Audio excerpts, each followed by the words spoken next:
ছিল বর্ষাকাল। আকাশে কালো মেঘে ছেয়ে গেছে, চারিদিকে অন্ধকার হয়ে এসেছে। মনে হচ্ছে যে কোনো সময় বৃষ্টি চলে আসবে। হায় সৃষ্টিকর্তা, মনে হচ্ছে যে কোনো সময় বৃষ্টি চলে আসবে।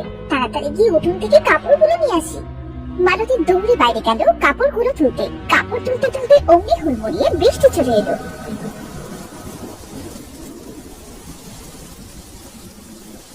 ইস, ভিজে গেলাম তো। আরেকজনের কি কোনো হুঁশ আছে? সেই দুপুরে কটা খেয়ে ঘুমিয়েছে তো ঘুমিয়েছে, আর কোনো হুঁশ নেই। বলি শুনছো, এবার ওঠো না, পড়ে পড়ে আর কত ঘুমাবে? গিন্নি, জ্বালিও না তো, আমাকে একটু শান্তিতে ঘুমাতে দাও। তোমার জ্বালায় একটু ঘুমিয়েও শান্তি নেই। ইস, কথা শোনা লোকে, আমি নাকি ওদের জ্বালাই, শান্তিতে ঘুমোতে দিই না। কথাগুলো শুনলে গায়ে জ্বালা করে। ইস গিন্নি, একটু চুপ করো তো, তোমার ঘ্যান ঘ্যান আর ভালো লাগছে না। নাও, আমি উঠে গেছি, এবার তোমার শান্তি। ওগো, রাগ করছো কেন? বাইরে দেখো কি মুষলধারে বৃষ্টি নেমেছে, আর তাই জন্যই তো তোমায় ডাকছিলাম। কই দেখি তো। তাই তো গিন্নি, এ তো প্রচুর পরিমাণে বৃষ্টি নেমেছে। হ্যাঁ গো হ্যাঁ, এই জন্যই তো তোমায় ডাকছিলাম। যাক, ভালোই হলো, যে পরিমাণে রোদ গরম পড়েছিল, বৃষ্টি পেয়ে সবকিছু ঠান্ডা হয়ে যাবে। হ্যাঁ, তুমি ঠিকই বলেছো, গাছপালাগুলো আবার সতেজ হয়ে যাবে, মানুষ পশু পাখিগুলো সব হাত ছেড়ে বাঁচবে। এভাবে বেশ কিছুক্ষণ বৃষ্টি হবার পর বৃষ্টি থেমে গেল। গিন্নি, বৃষ্টি তো থেমে গেছে, এবার একটু বাইরে থেকে ঘুরে আসি। তোমার যদি বাইরে কোনো কাজ থাকে তাহলে তাড়াতাড়ি সেরে নাও। ঠিক আছে, তুমি এই বেলায় আর বেশিক্ষণ বাইরে থেকো না, তাড়াতাড়ি ঘরে ফিরে এসো কিন্তু। ঠিক আছে, আসবো। মাঠ ঘাটের কি অবস্থা দেখেই চলে আসবো। মঙ্গল বাইরে চলে গেল। মালতী বাড়ির কাজগুলো শেষ করতে লাগলো। বাবা, কত বৃষ্টি নেমেছে, মাঠ ঘাট গুলো সব পানিতে ভরে গেছে। চারদিকের পরিবেশটা কত সুন্দর দেখা যাচ্ছে। যাই, এবার বাড়ির দিকে যাই। মঙ্গল বাড়ি ফেরার পথে একটা ছোট্ট ডোবা দেখতে পেল। ডোবার মধ্যে মাছ কিলিবিলি করছে। কি রে, মনে হচ্ছে এই ডোবায় বেশ কিছু মাছ আছে। দেখে গিয়ে মাছগুলো ধরতে পারি কিনা। মনে তো হচ্ছে সবগুলো চিংড়ি মাছ। মঙ্গল একে একে সবগুলো মাছ ধরতে লাগলো। সে অনেকগুলো চিংড়ি মাছ পেল। বাহ, অনেকগুলো চিংড়ি মাছ পেয়েছি। মাছগুলো তো দেখতে বেশ বড় বড়। যাই, বাড়ি নিয়ে যাই, গিন্নি দেখলে খুব খুশি হবে।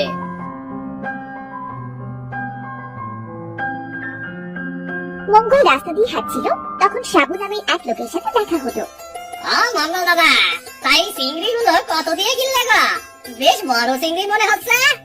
না রে হাবু, কিনিনি, একটা ডোবা থেকে ধরেছি। তাই বুঝি? কি কপাল তোমার, এমন সুন্দর মাছ পেয়েছো। এত মাছ তো আমার চোখে পড়ে না বাবু। চোখ দিয়ে খুঁজবি তবেই তো পাবি।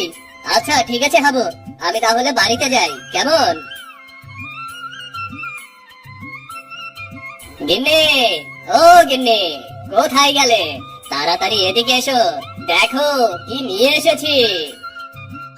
এই তো আসছি, মাত্রই তো গেলে, আবার এই ভেতরেই ফিরে এলে। এই দেখো তোমার পছন্দের চিংড়ি মাছ। আরে বাহ, মাছগুলো তো বেশ বড় বড়। তাছাড়া তুমি এই অবর বেলায় মাছ কোথা থেকে কিনলে? কিনিনি গো গিন্নি, মাছগুলো ধরেছি। একটা ডোবায় মাছগুলো কিলবিল করছিল, তাই ধরে নিয়ে এসেছি।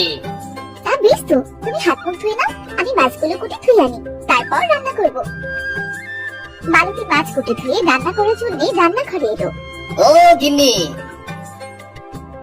বলি মাছগুলো কি রান্নায় বসিয়ে দিয়েছো? না গো, কেন? এই তো এখন বসবো। গিন্নি, যদি রাগ না করো তাহলে একটা কথা বলবো। কেন গো, আমি কি সবসময় তোমার উপর রাগ করি নাকি? বলো কি বলবে? বেশ কিছুদিন ধরে কচু চিংড়ির ঝোল খেতে খুব ইচ্ছে করছে। আজ এই চিংড়িগুলো দিয়ে একটু কচু চিংড়ির ঝোল করবে, কেমন? ও, এই কথা? হ্যাঁ, করবো না কেন। যাও, তুমি ঘরের পেছন থেকে কচুটা কেটে নিয়ে এসো, আজ সুন্দর করে কচু চিংড়ির ঝোল করে খাওয়াবো তোমায়। এই তো লক্ষ্মী বউ আমার, এক্ষুনি কচু কেটে নিয়ে আসছি। মঙ্গল কচু কেটে তার বউকে দিল, আর তার বউ রান্না শুরু করলো। কই গো, আসো, আমার তো রান্না শেষ হয়ে গেছে। তোমাকে আর ডাকতে হবে না গো গিন্নি, তোমার কচু চিংড়ির ঝোলের সুন্দর সুঘ্রাণে চারদিকে মমো করছে তো। আমি তো থাকতে পারছি না, শিগগিরই খেতে দাও তো। মঙ্গলদের বাড়ি থেকে একটু দূরে ছিল একটা শাওড়া গাছ। ওই গাছেই থাকতো এক পেতনি। থেকেও গেল।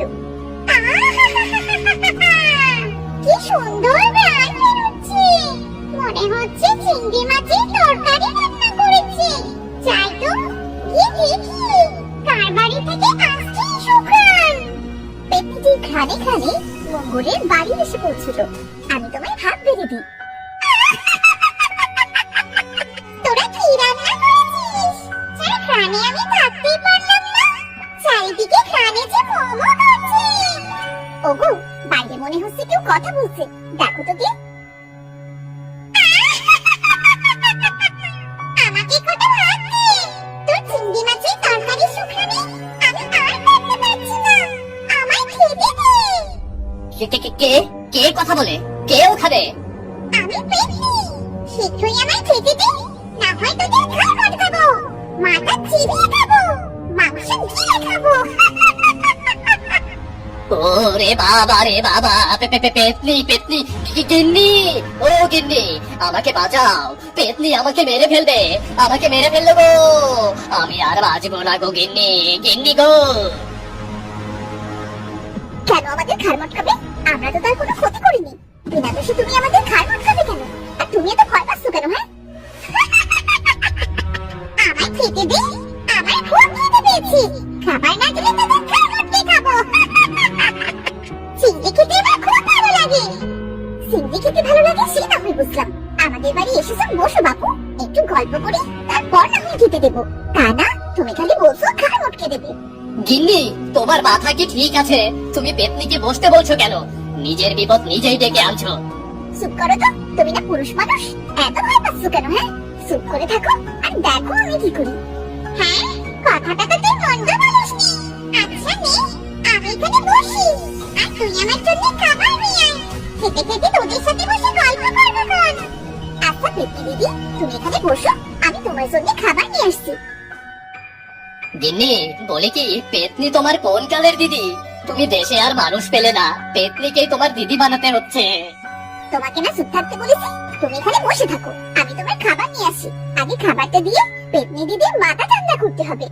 ওরে বাবা গো, আমি পেতনির কাছে থাকতে পারবো না, আমাকে তোমার সঙ্গে নিয়ে চলো। তুমি কি বলো তো, পুরুষ মানুষ হয়ে এত ভয় পেলে চলে? আচ্ছা চলো আমার সাথে। এরপর মঙ্গলের বউ পেতনির জন্য ভাত আর কচু চিংড়ি ছুঁয়ে নিয়ে এলো। এই নাও গো পেতনি দিদি, এবার তুমি খেয়ে নাও, খাবার খেয়ে তোমার মাথা ঠান্ডা করো। খুব খিদে পেয়েছে, খিদে পেলে আবার আমার মাথা ঠিক থাকে না। তোদের কচু চিংড়ি খানে আমার খিদেটা আরো দ্বিগুণ বেড়ে গেছে। তাড়াতাড়ি খেয়ে নাও। পেতনি এবার খাওয়া শুরু করলো, খেতে খেতে বলতে লাগলো, বাহ মালতী, তুই তো খুব সুন্দর রান্না করিস, রান্না খুবই সুস্বাদু হয়েছে। তা তোরাও আমার সাথে খেয়ে নে না, তোরা তো খাসনি। আচ্ছা তুমি তাহলে খেতে লাগো, আমি আমাদের খাবার আনছি। না না, আমি পেতনির সাথে থাকবো না, ভাত আমার গলা দিয়ে নামবে না। পেতনিকে দিয়ে কোনো বিশ্বাস আছে নাকি? ভাত খেতে খেতে কখন না জানি আমার ঘাটটাই মটকে দেয়, আমি থাকবো না বাবু। এই মালতী, তোর বড়টা এত ভয় করে কেন রে? পুরুষ মানুষের এত ভয় থাকলে চলে? আমি তোকে খাই মারতাবো না, যা তোরা খেয়ে নে। ঠিক বলছো তো, মনে থাকে জানো। হ্যাঁ থাকবে, আমাকে চালাস না তো, শান্তিতে খেতে দে, না হলে কিন্তু। না না না, আমি যাচ্ছি।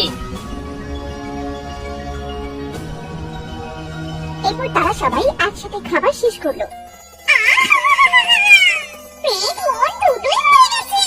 আমাকে মাঝে মাঝে এমন সুন্দর করে রান্না করে কত চিংড়ি ঝোল খাওয়াবি, না হলে কিন্তু তোদের খবর আছে। ঠিক হয়েছে, এবার ঠেলা বোঝো আর একটু দিদিকে খাওয়াও, আরো যত্ন আত্তি করো তোমার পেতনি দিদিকে। তুমি চুপ করো, ও পেতনি দিদি, আমরা তো গরিব মানুষ, তোমাকে রোজ রোজ কোথা থেকে চিংড়ি খাওয়াবো বলো? আমরা তো নিজেরাই ঠিক মতো খেতে পাইনি। আমাকে খেতে দিবি না, তাই বলে মিথ্যে কথা বলছিস। খেতে পাস না, তাহলে চিংড়ি পেলি কোথা থেকে? এই মাছ তো উনি মাঠ থেকে ধরে এনেছে, আজকে বৃষ্টি হয়েছিল তাই মাঠ থেকে ধরে এনেছিল। হ্যাঁ গো গিন্নি, হ্যাঁ একদম সত্য কথা, একটুও মিথ্যা বলছি না। কচু না হয় বাড়িতেই আছে, ওটা রান্না করে দিতে পারবো, কিন্তু চিংড়ি পারবো না।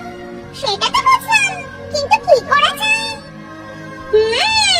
পেয়েছি। কি আবার পেলে? নে, তোর সমস্যার সমাধান পেয়েছি। এইটা নে, এইটা তোর সমস্যার সমাধান। ওটা কি গো পেতনি দিদি? বলছি। তাই গিন্নি, মোটেও হাত বাড়িও না কিন্তু, পেতনিকে দিয়ে কোনো বিশ্বাস নেই। মনে ভয় নিয়ে মালতী হাত বাড়িয়ে দিল। পেতনিটি মালতীর হাতে দিয়ে দিল। ওমা, এই যে চিংড়ি মাছ দেখছি। ও পেতনি দিদি, একটা চিংড়ি মাছ দিয়ে আমরা কি করব? এই মাছটা দিয়ে তোরা চাষ করবি। দেখবি, তোদের আর মাছের কোনো চিন্তা করা লাগবে না। তোমার পেতনি দিদি যে কি বলে, একটা চিংড়ি দিয়ে আবার চাষ হয় নাকি? মঙ্গল, তুই বেশি কথা বলছিস। এটা জাদুর মাছ। এটা পানিতে ছেড়ে দিলে পুকুরে মাছে মরে যাবে। কিন্তু আমাদের যে কোনো পুকুর নেই, তাহলে আমরা মাছ চাষ করবো কি করে? তারও সমাধান খুঁজে পেয়েছি। এক্ষুনি করে দিচ্ছি। এরপর পেতনি তার জাদু শক্তি দ্বারা মঙ্গলের বাড়ির একপাশে একটা ছোট্ট পুকুর কেটে দিল। যা মালতী, মাছটা পুকুরে ছেড়ে দে। দেখবি, সকালে পুকুর মাছে ভরে গেছে। আমি তাহলে গেলাম। মাঝে মাঝে কিন্তু কচু চিংড়ির ঝোল করে আমায় খাওয়াতে ভুলিস না। মালতী মাছটি পুকুরে ছেড়ে দিল।